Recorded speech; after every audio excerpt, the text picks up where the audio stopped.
plaisir. Bonsoir et bienvenue au Théâtre des Arts en scène. Et ce soir, vous allez voir un spectacle interprété par deux comédiens, Alain Maillard et Xavier Vasseur. Alors comme je disais, c'est vendredi soir et en très bonne élève que je suis et mes petits anti-sèches. On ne dit rien, on ne dit rien. Vous allez voir deux pièces avec une entracte au milieu qui durera une dizaine de minutes et vous aurez la chance, bande de vénards, le bar sera ouvert. Alors vous êtes en premier temps voir Inconnu à cette adresse tiré d'un texte des années 30. Et dans un second temps, Le rêve d'un homme ridicule qui lui est tiré d'un texte, je vais y arriver, de Dostoïevski.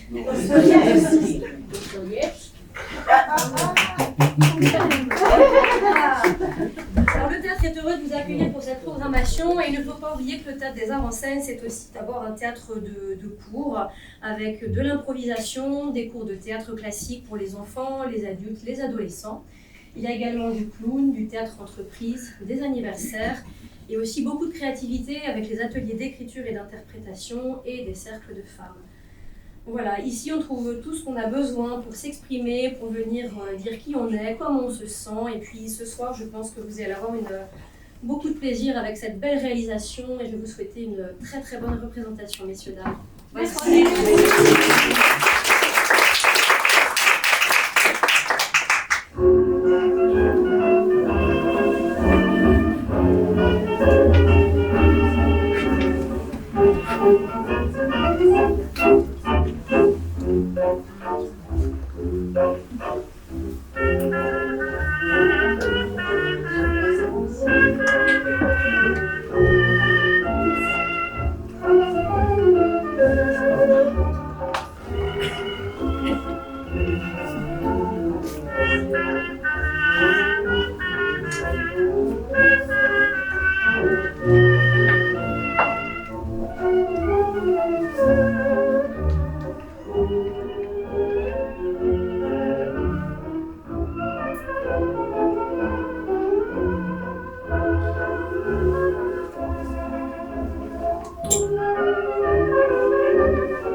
Galerie Schulz-Eisenstein, San Francisco, Californie, USA, le 12 novembre 1932.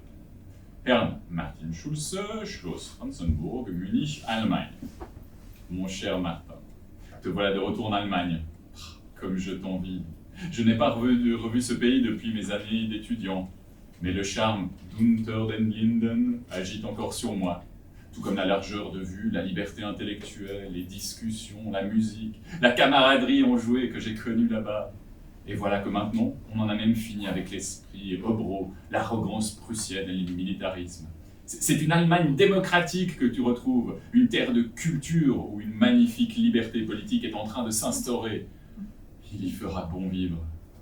Ta nouvelle adresse a fait forte impression sur moi. Et je me réjouis que la traversée ait été si agréable pour Elsa et les rejetons. Personnellement, je ne suis pas aussi heureux que toi. Le dimanche matin, Je me sens désormais bien seul, un pauvre célibataire sans but dans la vie. Mon dimanche américain, c'est maintenant au-delà des vastes mers que je le passe en pensée. Je revois la grande vieille maison sur la colline, la chaleur de ton accueil. Une journée que nous passons pas ensemble est toujours incomplète, m'assurais-tu. Et notre chère Elsa, si gaie, qui accourait vers moi radieuse en s'écriant « Max, Max !» puis me prenait la main pour m'entraîner à l'intérieur et déboucher une bouteille de mon schnapps favori. Et vos merveilleux garçons, et surtout ton Heinrich, si beau. Quand je le verrai, il sera déjà un homme. Naturellement, tu as bien fait de partir. Malgré ton succès ici, tu n'es jamais devenu américain. Et maintenant que notre affaire est si prospère, tu te devais de ramener tes robustes fils vers leur patrie pour qu'ils y soient éduqués. Quant à Elsa, sa famille a dû le manquer toutes ces longues années. Ses proches seront également contents de te voir, j'en suis sûr. Le jeune artiste impécunieux de naguère, devenu le bienfaiteur de la famille, voilà un petit triomphe que tu savoureras. Modestement, je le sais. Bon, les affaires sont toujours bonnes. Madame Lévin a acheté le petit Picasso au prix que nous demandions, ce dont je me félicite. Je laisse lentement venir la vieille Madame Fleischmann à l'idée d'acquérir la hideuse Madone. Personne ne se soucie de lui dire que telle ou telle pièce de sa collection est mauvaise, parce que de toute façon, il n'empêche que je n'ai pas ton merveilleux savoir-faire pour vendre à des matrones juifs. Je suis capable de les persuader de l'excellence d'un investissement, mais toi seul avais, concernant une œuvre d'art, l'approche spirituelle de nature à les désarmer. De plus, elles n'ont sans doute pas vraiment confiance à un autre juif. J'ai reçu hier une charmante lettre de Grisel. Elle me dit qu'il s'en faut de peu pour que je devienne fier de ma petite sœur. Elle a le rôle principal dans une nouvelle pièce qu'on joue à Vienne. Et les critiques sont excellentes. Les années décourageantes qu'elle a passées avec de petites compagnies commencent à porter leurs fruits. Pauvre enfant, ça n'a pas été facile pour elle, mais elle ne s'est jamais plainte. Elle a du cran, en plus de la beauté, et je l'espère, du talent. Elle me demande de tes nouvelles, Martin, avec beaucoup d'amitié. Plus la moindre amertume de ce côté-là. Ce sentiment passe vite à son âge. Il suffit de quelques années pour que la blessure ne soit plus qu'un souvenir. Bien sûr, aucun de vous deux n'était à blâmer. Ces choses-là sont comme des tempêtes. On est d'abord transi, foudroyé, impuissant, puis le soleil revient. On n'a pas complètement oublié l'expérience, mais on s'est remis du choc. Il ne reste à Grisel que le souvenir de la douceur et non plus de chagrin. Toi ou moi, nous ne nous serions pas comportés autrement. Je n'ai pas écrit à ma petite sœur que tu étais rentré en Europe, mais je le ferai, peut-être si tu penses que c'est judicieux. Elle ne se lie pas facilement, et je sais qu'elle serait contente de sentir qu'elle a des amis non loin. 14 ans déjà que la guerre est finie.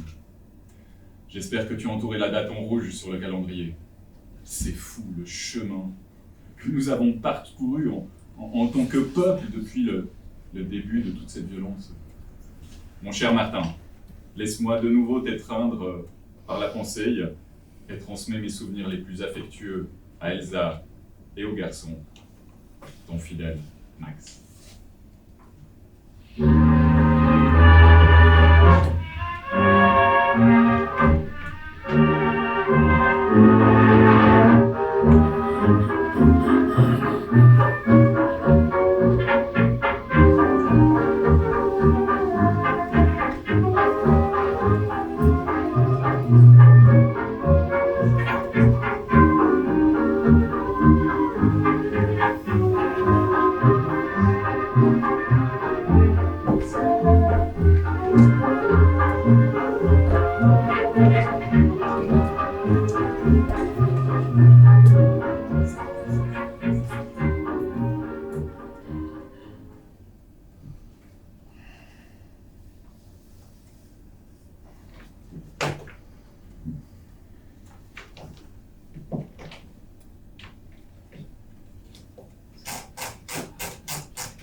Schloss Franzenburg, München, Allemagne, le 10 décembre 1932, Monsieur Max Eisenstein, Galerie Schulze Eisenstein, San Francisco, Californie, USA. Max, mon cher vieux compagnon, merci de la promptitude avec laquelle tu m'as envoyé les comptes et le chèque.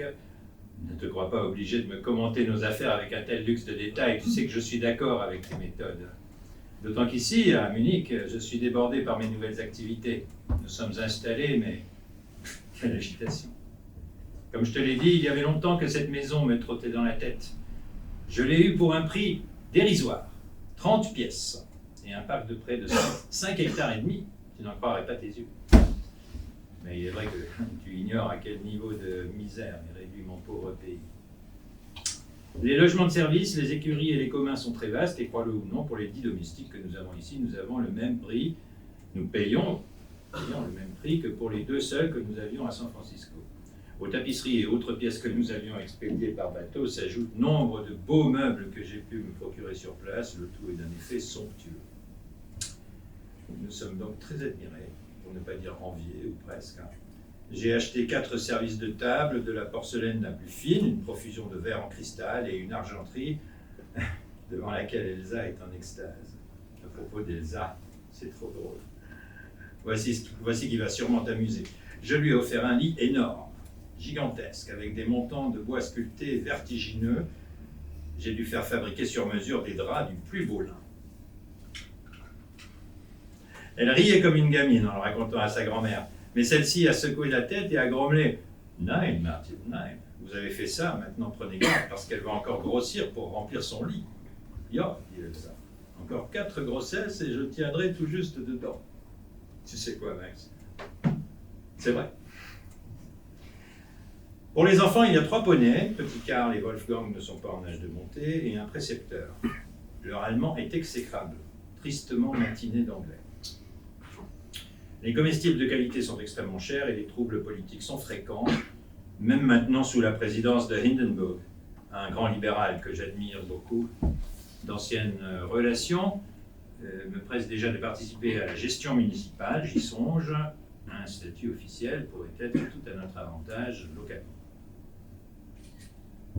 Quant à toi, mon bon Max, ce n'est pas parce que nous t'avons abandonné que tu dois devenir un misanthrope.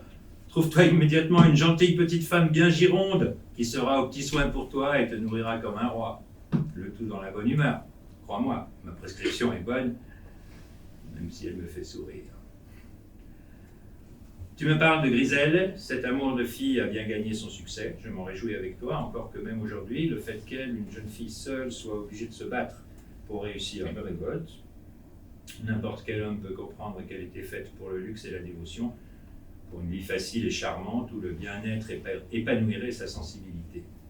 Ses yeux noirs reflètent une âme audacieuse, une âme grave, mais aussi quelque chose de dur comme l'acier et de très audacieux. C'est une femme qui ne fait rien, ni ne donne rien à la légère. Hélas, cher Max, comme toujours, je me trahis. Tu as gardé le silence durant notre aventure orageuse, mais tu sais combien ma décision m'a coûté. Tu ne m'as fait aucun reproche, à moi, ton ami, quand ta petite sœur souffrait. Et j'ai toujours senti que tu savais que je souffrais également, et pas qu'un peu. Mais que pouvais-je faire? Il y avait Elsa et mes fils encore petits. Toute autre décision eût été inopportune. Pourtant, je garde pour Griselle une tendresse qui survivra à son probable mariage ou à sa liaison avec un homme autrement plus jeune que moi. Tu sais, mon ami, l'ancienne plaie s'est refermée. Mais parfois, la cicatrice me lancine encore. Bien sûr que tu peux lui donner notre adresse. Nous sommes si près de Vienne qu'elle aura ainsi l'impression de n'avoir qu'à tendre la main pour avoir un foyer.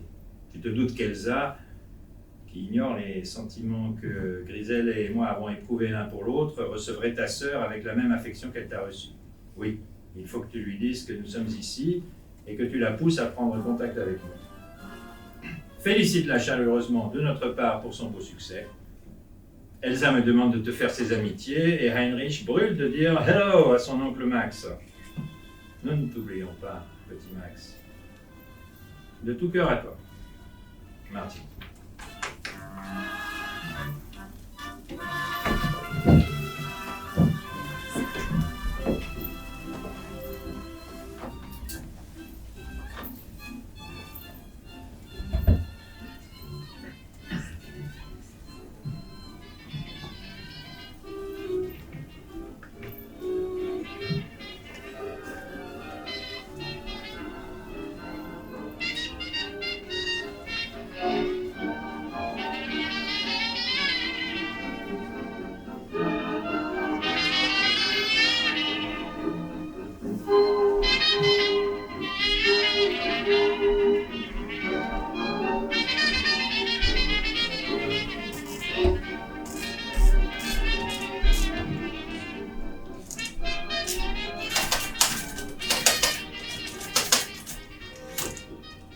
Galerie Schulze-Eisenstein, San Francisco, Californie, le 23 janvier 1933.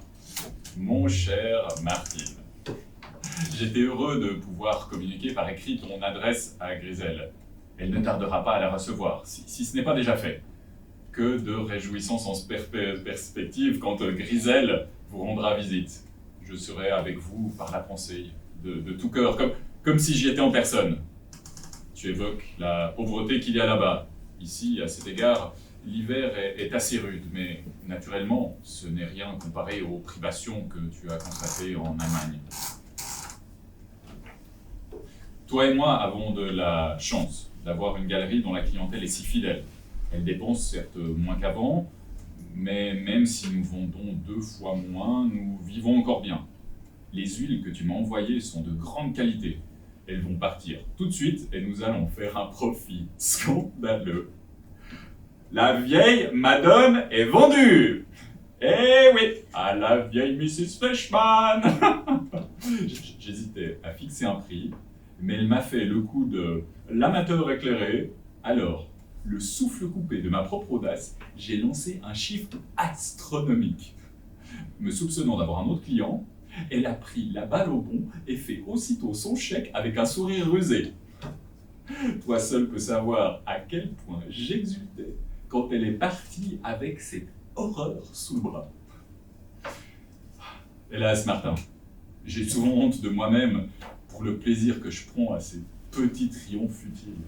Toi en Allemagne, avec ta maison de campagne et ta richesse que tu étales aux yeux de la famille d'Elsa, et moi en Amérique, jubilant parce que j'ai roulé une vieille écervelée en la persuadant d'acheter une monstruosité. Ah, quel apogée pour 2 hommes de 50 ans. Est-ce pour cela que l'on vit? Pour gagner de l'argent par des procédés douteux, en faire étalage aux yeux de tous? Je ne cesse de me faire des reproches, mais je continue comme avant.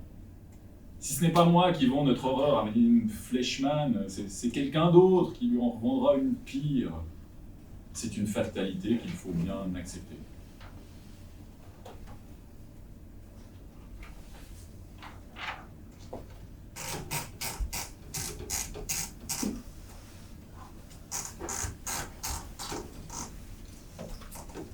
Mais qui est cet Adolf Hitler qui semble en voie d'accéder au pouvoir en Allemagne? Ce que je lis sur son compte m'inquiète beaucoup. Embrasse les gosses et notre abondante Elsa de la part de ton affectionné Max.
Schloss Ranzenburg, München, le 25 mars 1933, M. Max Eisenstein, Californie, USA. Cher vieux Max, tu as certainement entendu parler de ce qui se passe ici et je suppose que ça t'intéresse de savoir comment nous vivons les événements de l'intérieur. Franchement, Max, je crois qu'à nombre d'égards, Hitler est bon pour l'Allemagne, mais je n'en suis pas sûr. Maintenant, c'est lui qui de fait est le chef du gouvernement. Je doute que Hindenburg lui-même puisse le déloger. L'homme électrise littéralement les foules. Il possède une force que seul peut avoir un grand orateur, doublé d'un fanatique. Mais je m'interroge, est-il complètement sain d'esprit? Ces escouades en chemise brune sont issues de la populace. Elles pillent et elles ont commencé à persécuter les Juifs. Mais il ne s'agit peut-être là que d'incidents mineurs. La petite écume trouble qui se forme en surface quand bout le chaudron d'un grand mouvement. Car je te le dis, mon ami, c'est à l'émergence d'une force vive que nous assistons dans ce pays. Une force vive. Les gens se sentent stimulés. On s'en rend compte en marchant dans les rues, en entrant dans les magasins. Ils se sont débarrassés de leur désespoir comme on enlève un vieux manteau. Ils n'ont plus honte. Ils croient de nouveau à l'avenir. Peut-être va-t-on trouver un moyen pour mettre fin à la misère. Quelque chose, j'ignore quoi, va se produire. On a trouvé un guide. Pourtant, prudent, je me dis tout bas, où cela va-t-il nous mener? Vaincre le désespoir nous engage souvent dans des directions insensées. Naturellement, je n'exprime pas mes doutes en public. Puisque je suis désormais un personnage officiel au service du nouveau régime, je clame au contraire ma jubilation sur tous les toits. Ceux d'entre nous, les fonctionnaires de l'administration locale qui tiennent à leur peau, sont prompts à rejoindre le national-socialisme. C'est le nom du parti de Herr Hitler. Mais en même temps, cette attitude est bien plus qu'un simple expédient. C'est la conscience que nous, le peuple allemand, sommes en voie d'accomplir notre destinée, que l'avenir s'élance vers nous, telle une vague prête à déferler. Nous aussi, nous devons bouger, mais dans le sens de la vague, et non à contre-courant. De graves injustices se commettent encore aujourd'hui, les troupes d'assaut célèbrent leur victoire, et chaque visage ensanglanté qu'on croise vous fait secrètement saigner le cœur. Mais tout ça est transitoire. Et si la finalité est juste, ces incidents passagers seront vite oubliés. L'histoire s'écrira sur une page blanche et propre. La seule question que je me pose désormais, vois-tu, tu es le seul à qui je puisse me confier, est celle-ci. La finalité est-elle juste? Le but que nous poursuivons est-il meilleur qu'avant? Tu sais, Max, depuis que je suis dans ce pays, je les ai vus, ces gens de ma race, et j'ai appris les souffrances qu'ils ont endurées toutes ces années. Le pain de plus en plus rare, les corps de plus en plus maigres, les esprits malades.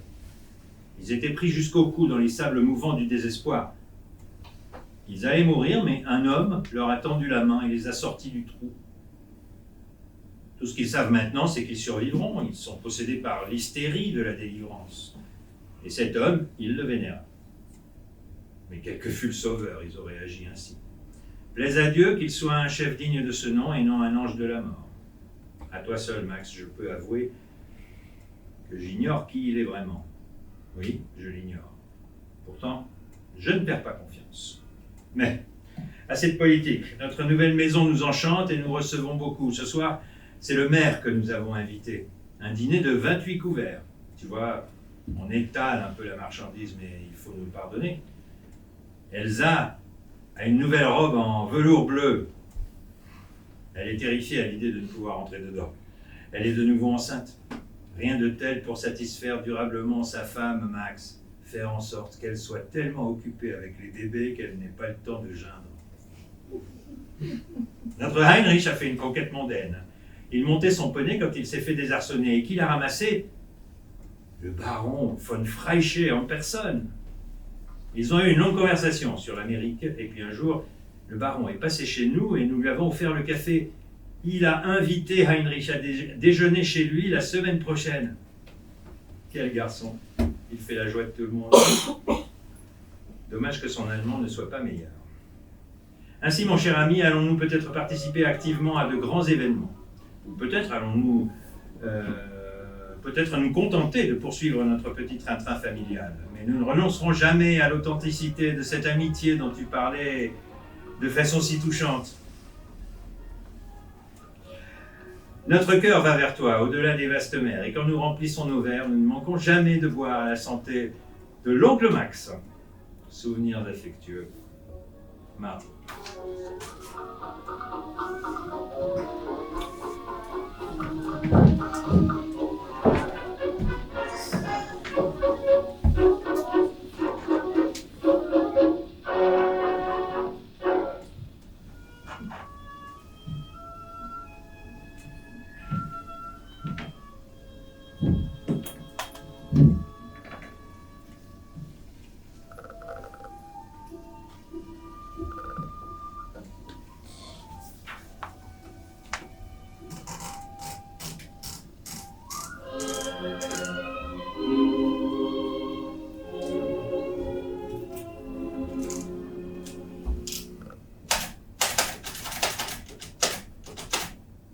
Schulz Eisenstein, San Francisco, Californie, USA, le 18 mai 1933. Cher Martin, je suis bouleversé par l'afflux des reportages sur ta patrie qui nous parviennent. Comme ils sont assez contradictoires, c'est donc tout naturellement vers toi que je me tourne pour y voir plus clair. Je suis sûr que les choses ne vont pas aussi mal qu'on veut bien le dire. Notre presse s'accorde à parler d'un terrible pogrom. Qu'en est-il? Dis-moi vite. Je sais que ton esprit libéral et ton cœur chaleureux ne pourraient tolérer la brutalité et que tu me diras la vérité. Le fils d'Aaron Silberman vient tout juste de rentrer de Berlin et il paraît qu'il l'a échappé belle. Il raconte sur ce qu'il a vu, les flagellations, le lit d'huile de ricin forcé entre les lèvres et les heures d'agonie consécutives par éclatement de l'intestin, des histoires affreuses. Ces exactions pourraient être vraies et elles pourraient en effet n'être que le résidu malpropre d'une révolution par ailleurs humaine, l'écume trouble, comme tu dis. Malheureusement, pour nous, les Juifs, la répétition ne les rend que par trop familiers. Et je trouve presque incroyable qu'on puisse, aujourd'hui, au sein d'une nation civilisée, faire revivre à nos frères le martyre ancestral. Écris-moi, mon ami, pour me rassurer sur ce point. La pièce dans laquelle joue Grisel fait un triomphe, et se donnera jusqu'à la fin du mois de juin. Et elle m'écrit qu'on lui a proposé un autre rôle à Vienne, et un autre encore superbe à Berlin pour cet automne. C'est surtout ce dernier qu'elle me parle, mais je lui ai répondu d'attendre pour s'engager, que les sentiments anti-juifs se calment un peu. Bien entendu, son nom de scène n'a pas une consonance juive. De toute façon, il était exclu qu'elle joue, elle monte sur les planches avec un nom comme Eisenstein. Mais pseudonyme ou non, tout chez elle traduit ses origines, ses traits, ses gestes, la passion qui vibre dans sa voix.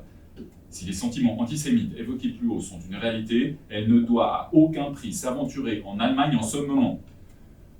Pardonne-moi, mon ami, pour la brièveté de ma lettre et l'absence de liberté d'esprit dont elle témoigne. Mais je n'aurai pas de repos tant que tu ne m'auras pas rassuré. Je sais que tu m'écriras en toute honnêteté, je t'en prie, fais-le vite. C'est haut et fort que je proclame ma foi en toi et mon amitié pour toi et les tiens. Ton fidèle Max.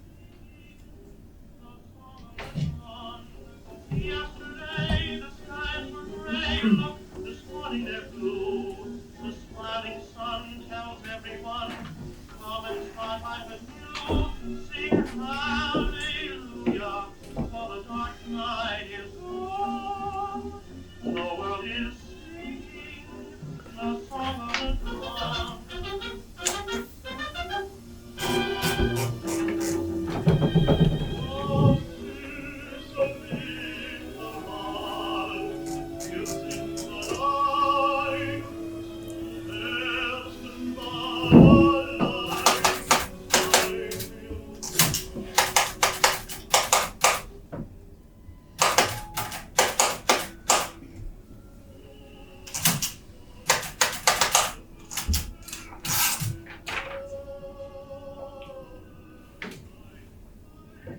Deutsch-Völkische Bank- und Handelsgesellschaft, München, Deutschland, le 9 juillet 1933, Monsieur Max Eisenstein. Cher Max, comme tu pourras le constater, je t'écris sur le papier à lettres de ma banque. C'est nécessaire car j'ai une requête à t'adresser et souhaite éviter la nouvelle censure, qui est des plus strictes.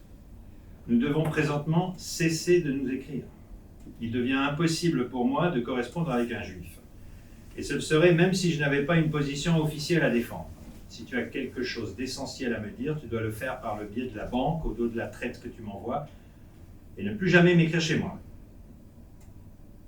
En ce qui concerne les mesures sévères qui t'affligent tellement, je dois dire qu'au début, elles ne me plaisaient pas non plus. Mais j'en suis arrivé à admettre leur douloureuse nécessité. La race juive est une plaie ouverte pour toute nation qui lui a donné refuge. Je n'ai jamais haï les juifs en tant qu'individu. Toi, par exemple, je t'ai toujours considéré comme mon ami. Mais sache que je parle en toute honnêteté quand j'ajoute que je t'ai sincèrement aimé, non à cause de ta race, mais malgré elle. Le juif est le bouc émissaire universel, il doit bien y avoir une raison à cela, et ce n'est pas la superstition ancestrale consistant à les désigner comme les assassins du Christ qui éveillent une telle méfiance à leur égard. Quant aux ennuis juifs actuels, ils ne sont qu'accessoires. Quelque chose de plus important se prépare. Si seulement je pouvais te montrer, non, t'obliger à constater la renaissance de l'Allemagne sous l'égide de son vénéré chef. Un si grand peuple ne pouvait pas rester éternellement sous le joug du reste du monde.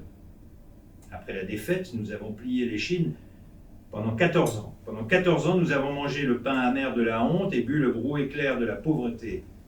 Maintenant, nous sommes des hommes libres. Nous nous redressons, conscients de notre pouvoir. Nous relevons la tête face aux autres nations. Nous purgeons notre sang de ces éléments impurs. C'est en chantant que nous parcourons nos vallées, nos muscles durs vibrent, impatients de s'atteler à un nouveau labeur, et nos montagnes résonnent des voix de Wotan et de Thor, les anciens dieux de la race germanique. Mais non, tout en écrivant et en me laissant aller à l'enthousiasme suscité par ces visions si neuves, je me dis que tu ne comprendrais pas à quel point tout cela est nécessaire pour l'Allemagne. Tu ne te tâcheras, je le sais, qu'aux ennuis de ton propre peuple. Tu refuseras de concevoir que quelques-uns doivent souffrir pour que des millions soient sauvés. Tu seras avant tout un juif qui pleurniche sur son peuple. Cela, je l'admets. C'est conforme au caractère sémite. Vous vous lamentez, mais vous n'êtes pas assez courageux pour vous battre en retour. C'est pourquoi il y a des pogroms. Hélas, Max, tout ça va te blesser, je le sais, mais tu dois accepter la vérité. Parfois, un mouvement est plus important que les hommes qui l'initient. Pour ma part, j'y adhère corps et âme. Heinrich est officier dans un corps de jeunesse sous les ordres du baron von Feichen. Le nom de ce dernier rehausse encore notre maison car il rend souvent visite à Heinrich et à Elsa, qu'il admire beaucoup. Quant à moi, je suis débordé de travail. Elsa ne s'intéresse guère à la politique. Elle se contente d'adorer notre noble chef.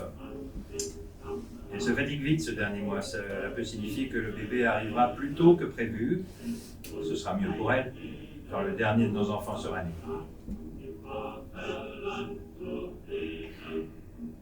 Je regrette qu'on doive mettre fin ainsi à notre correspondance, Max. Il n'est pas exclu que nous nous retrouvions un jour sur un terrain où nous pourrons développer une meilleure compréhension mutuelle. Cordialement, Martin Schulz.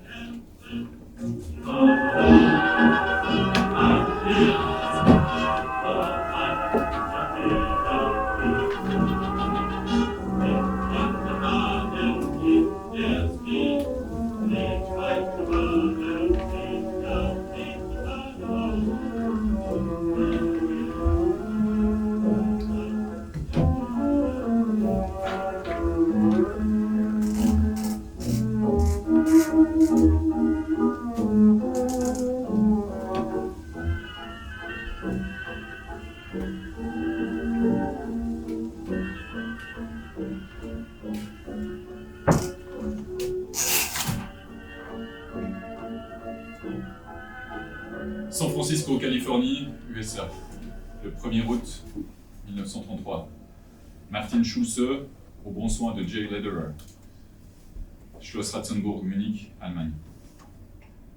Mon cher Martin, je confie cette missive à Jimmy Lederer, qui doit brièvement séjourner à Munich lors de ses vacances européennes. Je ne trouve plus le repos après la lettre que tu m'as envoyée. Elle te ressemble si peu que je ne peux attribuer son contenu qu'à ta peur de la censure. L'homme que j'aimais comme un frère, dont le cœur a toujours débordé d'affection et d'amitié, ne peut pas s'associer même passivement au massacre de gens innocents. Je garde confiance en toi, et je prie pour que mon hypothèse soit la bonne. Il te suffit de me le confirmer par lettre, par un simple « oui », à l'exclusion de tout autre commentaire qui serait dangereux pour toi. Cela me convaincra que tu joues le jeu de l'opposition, mais que tes sentiments profonds n'ont pas changé. Que je ne me suis pas leurré en te considérant comme un esprit libéral et droit, pour qui le mal est le mal, en quelque nom qu'on le commette. Cette censure, ces persécutions de tous les esprits libres, ces bibliothèques incendiées, ces corruptions des universités susciteraient ton antagonisme, même si on ne levait pas le petit doigt contre ceux de ma race. Tu es un libéral, Martin. Tu vois les choses à long terme. Je sais que tu ne peux pas te laisser entraîner dans cette folie par un mouvement populaire qui, aussi fort soit-il, est foncièrement meurtrier. Je peux comprendre pourquoi les Allemands acclament Hitler. Ils réagissent contre les injustices qu'ils ont subies depuis la fin de cette guerre désastreuse. Mais toi, Martin, tu es pratiquement devenu un Américain durant cette période. Je suis convaincu que ce n'est pas mon ami qui a écrit cette lettre et que tu vas me le prouver. J'attends ce seul mot, ce « oui » qui rendra la paix à mon cœur. Écris-le vite. Mes amitiés à vous tous. Max.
Cher Max,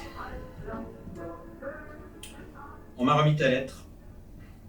La réponse est non. Tu es un sentimental, tu ignores que les hommes ne sont pas tous faits sur le même modèle que toi. Tu leur colles une gentille petite étiquette de libéral et tu t'imagines qu'ils vont agir en conséquence. Tu te trompes. Moi, un libéral quasiment américain, jamais un patriote allemand. Un libéral est un homme qui ne croit pas à l'action. Il se contente de tenir des discours creux sur les droits de l'homme. Il fait tout un tapage sur la liberté d'expression. Mais qu'est-ce que la liberté d'expression? Tout juste une bonne occasion de rester assis sur son derrière en critiquant ceux qui agissent. N'existe-t-il rien de plus futile qu'un libéral? Non. Je connais bien l'espèce pour en avoir fait partie. Un libéral reproche au gouvernement leur passivité, leur incapacité d'instaurer le changement.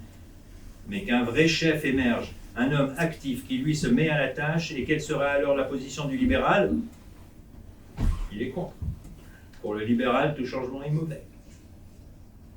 Ce que tu nommes chez ces bons esprits la vue à long terme des événements n'est qu'une frousse intense de se retrousser les manches pour faire.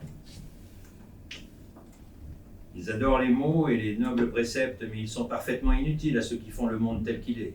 Seuls ces derniers, les hommes d'action, comptent. Ici, en Allemagne, un de ces hommes énergiques, essentiels, est sorti du rang. Et je me rallie à lui. Non comme tu le suggères, parce que submergé par un courant, que je ne peux faire autrement, mais par libre choix. Maintenant, je suis vraiment un homme. Avant, je n'étais qu'une voix. Je ne m'interroge pas sur la finalité de notre action. Elle est vitale, donc elle est bonne. Si elle était mauvaise, elle ne susciterait pas autant d'enthousiasme. Tu dis que nous persécutons les libéraux, que nous brûlons les livres. Tu devrais te réveiller, Max. Est-ce que le chirurgien qui enlève un cancer fait preuve de ce sentimentalisme niais? Il taille dans le vif sans état d'âme. Oui, nous sommes cruels. La naissance est un acte brutal. Notre renaissance l'est aussi. Mais quelle jubilation de pouvoir enfin redresser la tête. Comment un rêveur comme toi pourrait-il comprendre la beauté d'une épée dégainée? C'est ce qu'est notre fureur. Mais tu n'as jamais rencontré un Hitler. Tu m'obliges à te répéter que tu ne dois plus m'écrire. Nous ne sommes plus en sympathie, tu devrais t'en rendre compte. Martin Schulz.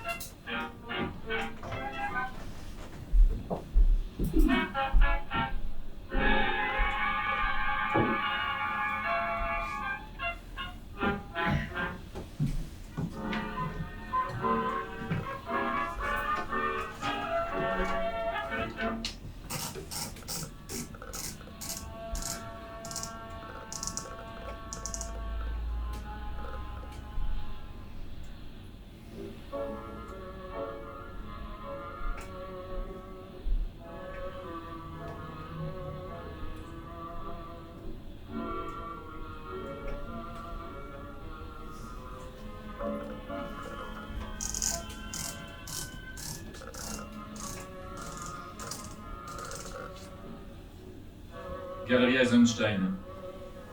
Galerie Eisenstein. San Francisco, Californie, USA. Le 5 septembre 1933. Cher Martin, si joint la traite qui te revient et les comptes du mois, je suis dans l'obligation de te faire passer ce bref message. Griselle est partie pour Berlin.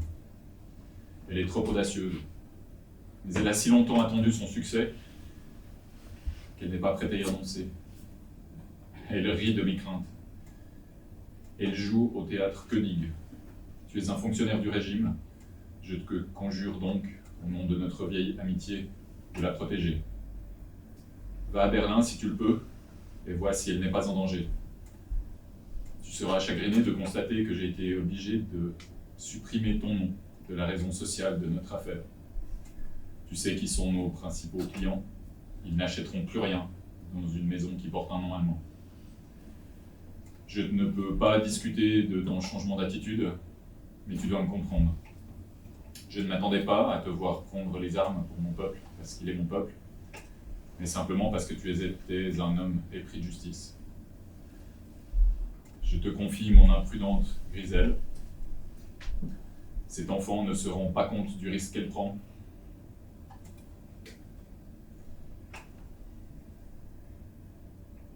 Je ne t'écrirai plus. Adieu mon ami. Max.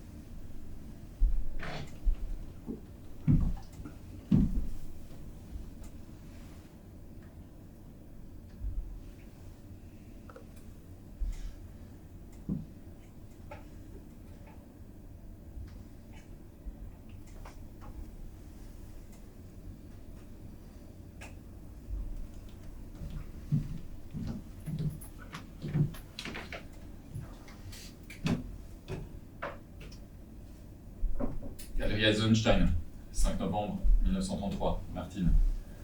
Je t'écris de nouveau car j'y suis obligé. Un sombre pressentiment m'habite. J'ai écrit à Griselle dès que j'ai su qu'elle était à Berlin et elle m'a répondu un mot très bref. Les répétitions se passaient brillamment et la pièce devait être incessamment à l'affiche. Ma seconde lettre, qui contenait plus d'encouragement que de mise en garde, m'a été retournée, non ouverte, avec la mention « Inconnu à cette adresse ». Quelles ténèbres véhiculent ces mots? Comment pourrait-elle être inconnue au théâtre même où elle joue? Il s'agit sûrement d'un message signifiant qu'il lui est arrivé malheur. On sait ce qui s'est passé, mais vous n'en saurez jamais rien, dit ce cachet sur l'enveloppe. Elle est tombée dans une sorte de vide et il est inutile de la chercher. Voilà tout ce qu'on me dit par ces deux mots. Adressant und bekannt. Martine, je dois te demander de la trouver, de la secourir. Tu as connu sa grâce, son charme, sa beauté. Elle t'a donné ce qu'elle n'a donné à aucun autre homme, son amour. N'essaye pas de m'écrire. Je sais que je n'ai même pas besoin de te demander ton aide. D'apprendre qu'elle est sans doute en danger suffira. Je la remets entre tes mains, car je n'ai aucun autre recours. Max.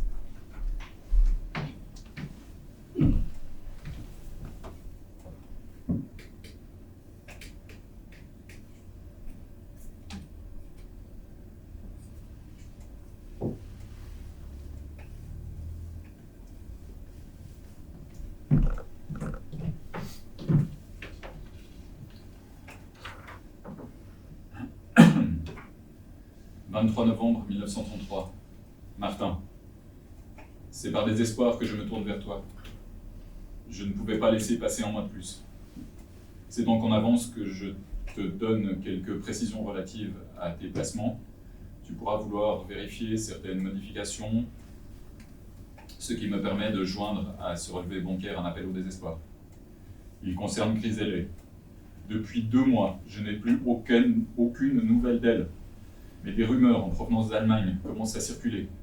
De juif à juif, on chuchote des histoires tellement horribles que je me boucherais les oreilles si je le pouvais. Mais je ne le peux pas. Il faut que je sache ce qui lui est arrivé. Il faut que j'aie une certitude. Elle a joué 1 semaine dans la pièce berlinoise. Puis le public, apprenant qu'elle était juive, l'a conspuée. Cette magnifique et téméraire enfant Et malheureusement têtue comme un âne, elle leur a renvoyé le mot juive à la figure en leur disant qu'elle était fière de l'être. Certains spectateurs se sont levés, furieux, et ont sauté sur scène. Et elle a couru dans les coulisses, quelqu'un a dû l'aider car elle a réussi à sortir du théâtre et à trouver refuge dans une cave où se cachait déjà une famille juive. Changeant son apparence du mieux qu'elle a pu, elle a alors décidé d'essayer de rentrer à Vienne à pied, le train lui semblant trop risqué. Elle a dit aux gens qu'elle a laissés qu'elle serait en sûreté si elle pouvait arriver jusqu'à Munich, où elle avait des amis. Mon espoir est qu'elle soit venue chez toi, car elle n'a jamais regagné Vienne. Envoie-moi un mot, Martin. Et si elle n'est pas encore arrivée chez toi, fais une enquête discrète. Je suis fou d'inquiétude à l'idée qu'elle traîne sur les routes en pays hostile à l'approche de l'hiver. Dieu fasse que tu puisses m'envoyer un mot pour me rassurer. Max.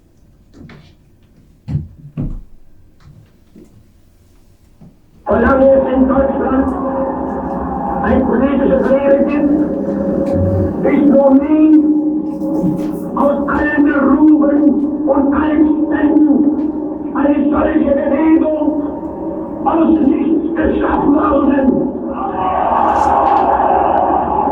Sie können uns unterdrücken, sie können uns meinetwegen töten, kapitulieren werden wir eines Vorseher. Die Herren haben das Recht. Wir sind intolerant. Ich habe mir Le 8 décembre 1933, cher Max, Heil Hitler, je regrette beaucoup d'avoir de mauvaises nouvelles à t'apprendre. Ta sœur est morte. Malheureusement pour elle, elle s'est montrée stupide. Il y a 15 jours, elle est arrivée ici avec une horde de SA qui défilait sur le chemin, pratiquement sur les talons. La maison était pleine de monde. Elsa n'est pas bien depuis la naissance du petit Adolphe, le mois dernier. Le médecin était là, ainsi que 2 infirmières, tous les domestiques et les enfants qui couraient partout. Par chance, c'est moi qui ai ouvert la porte. Tout d'abord, j'ai cru voir une vieille femme. Puis j'ai vu son visage, et j'ai vu aussi les SA qui passaient déjà devant les grilles du parc. J'avais une chance sur 1000 de pouvoir la cacher. Une domestique pouvait surgir à tout moment, avec Elsa couchée là-haut, malade. Comment aurais-je pu supporter que ma maison fût mise à sac? Et pouvais-je courir le risque d'être arrêté pour avoir tenté de sauver une juive et de perdre tout ce que j'avais construit ici? Bien sûr, en tant que patriote, mon devoir m'apparaissait clairement. Elle avait montré sur scène son corps impur à des jeunes Allemands. Je devais la retenir, la remettre sur les champs au SA, mais malgré ça, je ne l'ai pas fait. Je lui ai dit, tu vas tous nous faire prendre, Grisel, et cours vite te réfugier de l'autre côté du parc.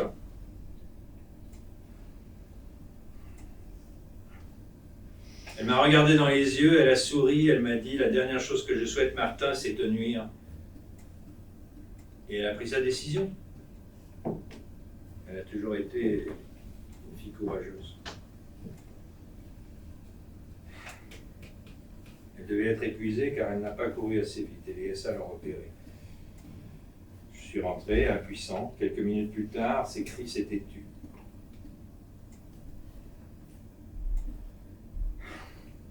Le lendemain matin, j'ai fait transporter son corps au village pour l'enterrer. C'était stupide de sa part d'être venu en Allemagne. Pauvre petite Griselle. Je partage ta peine, mais comme tu vois, je ne pouvais pas l'aider. Maintenant, je dois te demander de ne plus m'écrire. Chaque mot qui arrive dans cette maison est désormais censuré. Et je me demande dans combien de temps à la banque ils se mettront à ouvrir le courrier. Je ne veux plus rien avoir à faire avec les Juifs, mis à part les virements bancaires et leurs reçus. C'est déjà bien assez fâcheux pour moi qu'une Juive soit venue chercher refuge dans mon domaine. Je ne tolérerai plus d'être associé d'une manière ou d'une autre avec cette race. Martin. Ich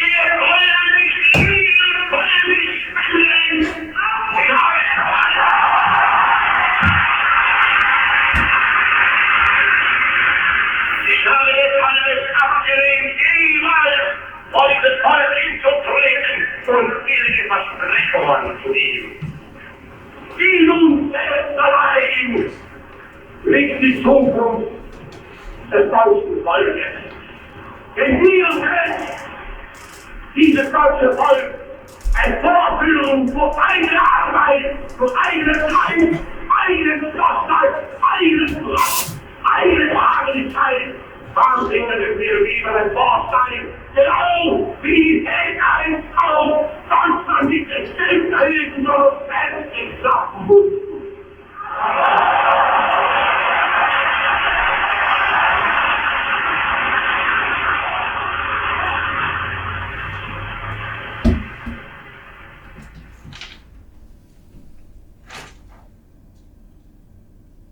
Cablogramme. Martin Schulze, Munich, 2 janvier 1934. Des termes acceptés. Vérification compte du 12 novembre montre 13% de mieux. Le 2 février, quadruple assuré. Exposition peintre non accrédité. 2 points. Berlin, virgule, 1er mai. Prépare-toi à partir pour Moscou si marché s'ouvre inopinément. Instruction financière, poster une nouvelle adresse. Eisenstein.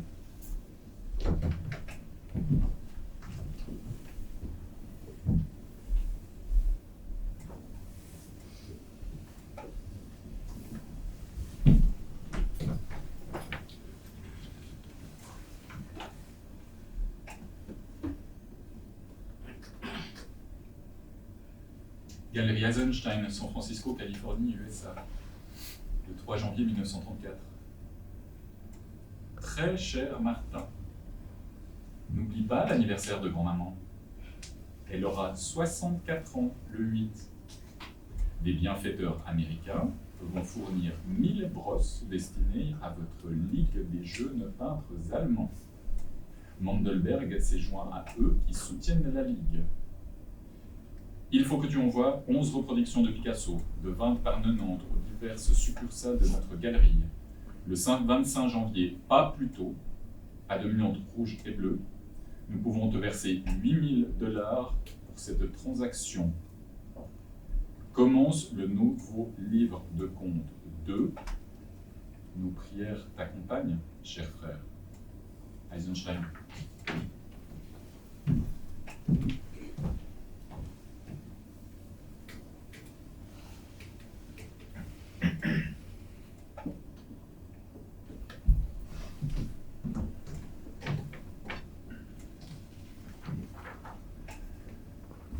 Le 17 janvier 1934, Martin, cher frère, bonne nouvelle. Notre stock atteignait il y a 116 il y a 5 jours. Les Fleischmann nous ont avancé encore $10 000. Cela devrait remplir pour un mois le quota de la Ligue des jeunes peintres. Mais si les occasions sont plus nombreuses, fais-le nous savoir. Les miniatures suisses sont en vogue. Surveille le marché et prépare-toi à partir pour Zurich. Après le 1er mai, si les occasions inattendues se présentent en plus grand nombre. L'oncle Salomon sera content de te voir et je sais que tu te fieras les yeux fermés à son jugement. Le temps est clair, il n'y a aucune menace précise d'orage pour les 2 mois à venir. Tu vas préparer pour tes étudiants les reproductions suivantes. Van Gogh 15 par 103 en rouge, Poussin 20 par 90 en bleu et jaune, Werner 11 par 33 en rouge et bleu. Nous sommes avec toi par la prière. Eisenstein.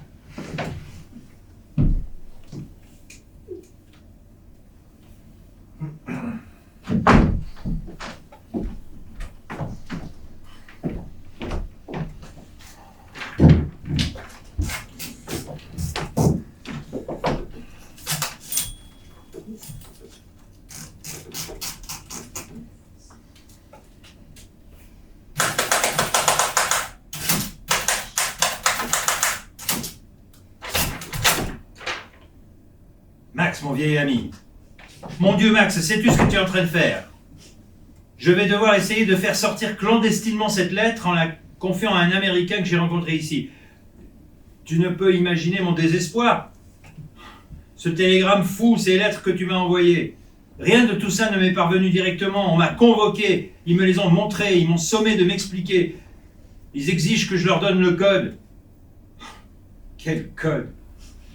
Comment toi, un ami de toujours, peux-tu me faire une chose pareille?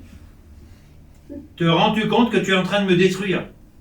Les résultats de ta folie sont déjà terribles. On m'a révoqué de mon poste de fonctionnaire. Heinrich a été renvoyé des jeunesses hitlériennes sous le prétexte qu'il a une trop petite santé pour militer dans cette organisation. Dieu du ciel, Max, ne comprends-tu pas ce que cela signifie? Et Elsa, à qui je n'ose rien dire, qui ne comprend pas pourquoi les notables locaux refusent soudain ses invitations. Et le baron von Freische qui ne la salue plus quand il la rencontre dans la rue.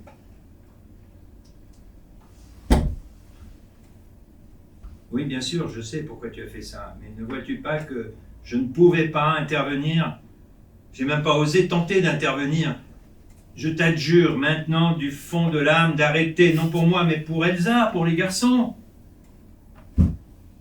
Pense à ce que cela signifierait pour eux si on m'emmenait et qu'ils ne sachent même pas si je suis vivant ou mort. Sais-tu ce que c'est que d'être envoyé dans un camp de concentration? Veux-tu vraiment me coller le dos au mur et pointer une mitraillette sur moi? Je t'en prie, cesse. Cesse maintenant que tout n'est pas encore totalement perdu. Désormais, c'est pour ma vie que je crains, Max, pour ma vie. Est-ce bien toi qui commets cette horreur, toi, mon bon vieux Max, que j'ai aimé comme un frère? Mon Dieu, mais tu n'as donc pas de pitié. Assez, je t'en supplie. Arrête, tant qu'on peut encore me sauver. C'est du fond de mon cœur rempli pour toi d'une vieille affection. Je t'implore. Martine.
Février 1934. Notre très chère Martine. Il pleut ici depuis 18 jours. 17,5 cm d'eau dans les rues. Quelle saison pourrie. Une cargaison de 1500 brosses à l'usage de tes jeunes peintres devrait parvenir à la succursale de Berlin à la fin de la semaine. Cela te laisse du temps pour s'entraîner en vue du grand événement. Des mécènes américains t'aideront en te fournissant tout le matériel d'artistes qu'ils pourront. Mais ce sera à toi de t'occuper des derniers préparatifs. Nous sommes trop coupés du marché européen. Toi, en revanche, tu es en position d'apprécier l'étendue du soutien dont bénéficierait en Allemagne une telle exposition. Pour le 24 mars, prépare donc à distribuer Rubens 12 par 77 en bleu, Giotto 1 par 317 en vert et blanc, Poussin 20 par 90 en rouge et blanc. Le jeune Blum est parti vendredi dernier avec des précisions sur le Picasso. Il déposera des huiles à Hambourg et à Leipzig et se tiendra ensuite à ta disposition avec tous nos souhaits de réussite. Eisenstein.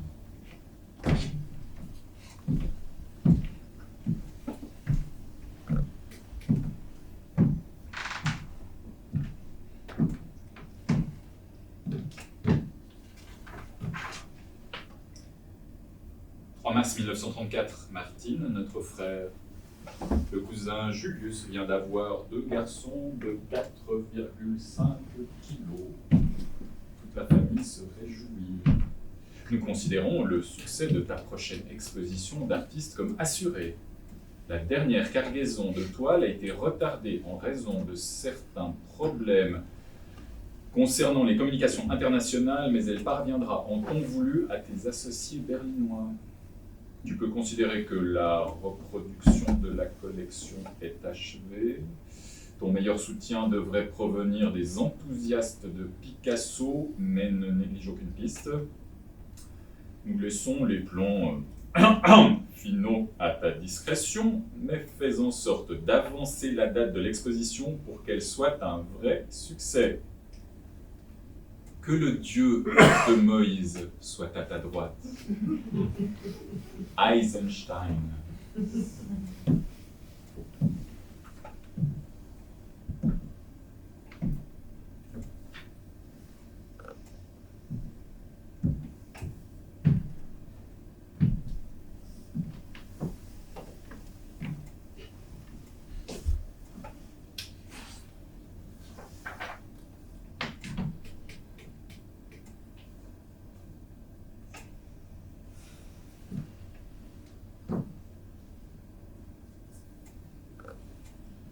Adressat unbekannt. Inconnu à cette adresse.